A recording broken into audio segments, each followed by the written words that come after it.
thunderstorms. Speaking of weather forecasting, all of the forecasts that we use here in the Weather Center are actually started from weather balloons. And actually, they started at a place called Mount Weather. If you're like me before this story, many of you probably had never even heard of it.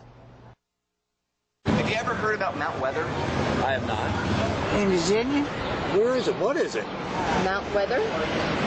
Happen? I've heard of Mount Weather or not.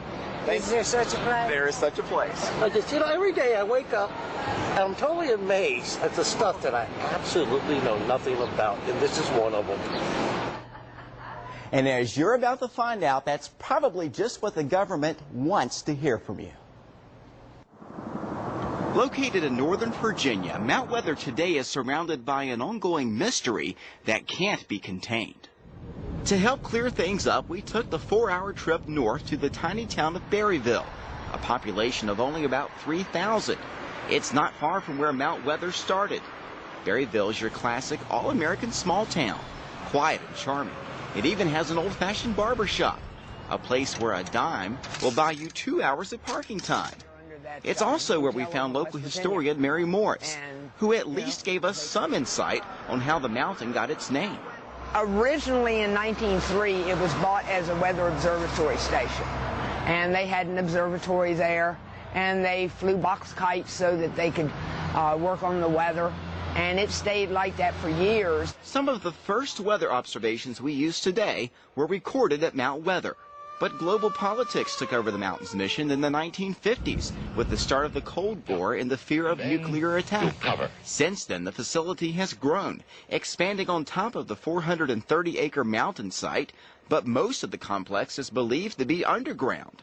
These satellite photos clearly show what almost looks like a small town, with countless roads and buildings.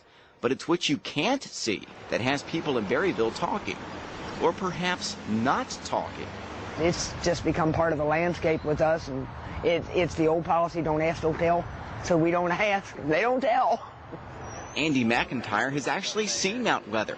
We met up with him at Jane's Lunch, a small-town diner right up the street. What did it look like? Just like a place where you didn't need to be. Really? Yeah. We couldn't find a single person in Berryville that didn't know something about Mount Weather. Mitzi Myers runs Jane's Lunch. I do know there's like 6 or 8 levels up there because my brother worked for the telephone company, and he was cleared to go down 6 levels. 6 levels of what, though? The rumors run rampant. There's a tunnel from Mount Weather to the White House underground. I've been told that there's the side of the mountain opens like the James Bond movie, and the helicopters go in the side of the mountain. Pretty tall tales, so we decided to check out the location of the place for ourselves. It's nestled deep in the woods, on the border of Clark and Loudoun counties, buried within tall trees on Route 601, a public road. Signs warn of unwanted visitors every few feet.